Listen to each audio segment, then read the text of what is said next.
حضرت عبداللہ ابن عمر رضی اللہ تعالیٰ عنہ بیمار ہو گئے، شدید علیل تھے، طبیعت مبارک میں کمزوری آ گئی، کچھ کھانے کو دل نہیں کرتا تھا، گھر والے بار بار کہتے کچھ کھا لیجئے کچھ کھا لیجئے، نہیں کھاتے تھے۔ بالآخر حضرت نافع آپ کے غلام تھے، ان سے کہنے لگے کہیں سے مچھلی مل جائے نا تھوڑی سی تو میں کھاؤں گا، تو کہتے ہیں میں سارے مدینے میں ڈھونڈتا رہا، مچھلی نہ ملی، اگلے دن بھی ڈھونڈی تو نہ ملی، تیسرے دن بھی ڈھونڈی تو نہ ملی، تو فرمانے لگے یار بس چھوٹی سی خواہش ہے، کوئی فرض نہیں ملتی تو رہنے دے۔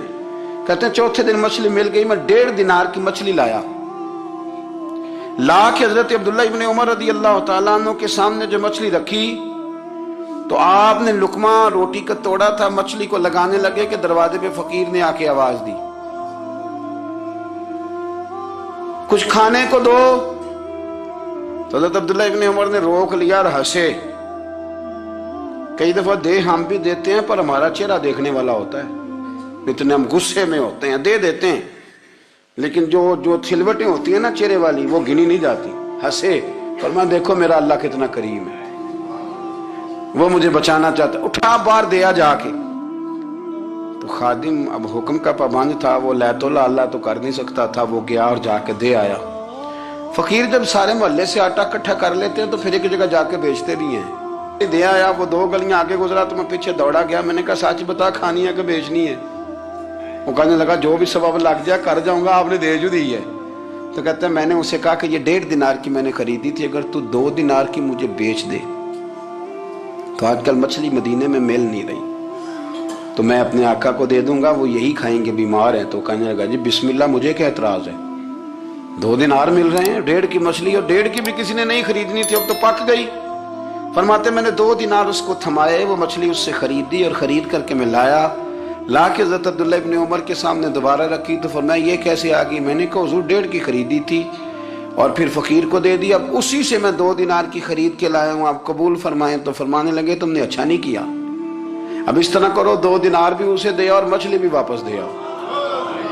عرض کی حضور کیوں؟ فرمایا تم نے قرآن نہیں پڑھا؟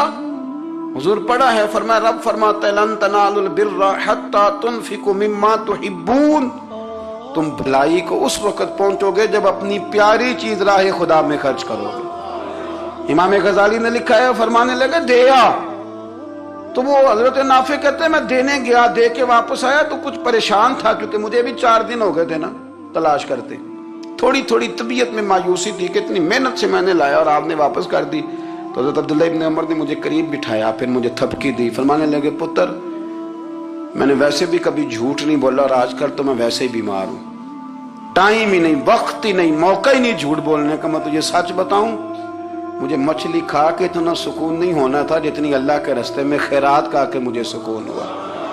تو تجھے تو میری راحت سے غرض ہے نا کہ مجھے راحت کیسے ہوتی ہے، تو مجھے سکون ملا ہے راہ خدا میں دے، میں نفسانی خواہش پوری کر لیتا تو یہ میرا نفس کل پھر مجھ سے مچھلی مانگتا، پرسوں کہتا نہیں چھوٹے گوشت کی یخنی بھی چاہیے۔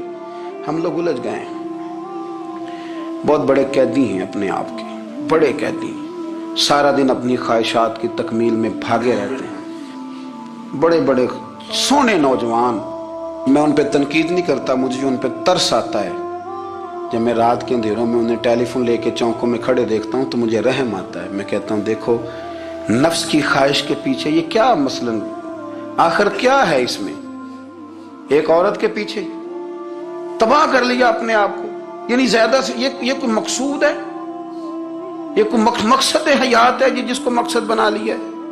میرے عزیز بات کو سمجھ لیں، اتنا خوبصورت آدمی ہے اور اتنا اس کا اونچا قد کاٹ ہے، اور کیا کس کے پیچھے یہ بھاگا ہوا ہے؟ بڑا سمجھدار، دانشور، عقل مند آدمی، ذی روح بندہ، لیکن اس کا سٹیٹس آپ یہ ملاحظہ کریں کہ وہ 20-40 ہزار کی خاطر جھوٹ بولتا ہے، دھوکہ دیتا ہے، فریب اور فراڈ کرتا ہے۔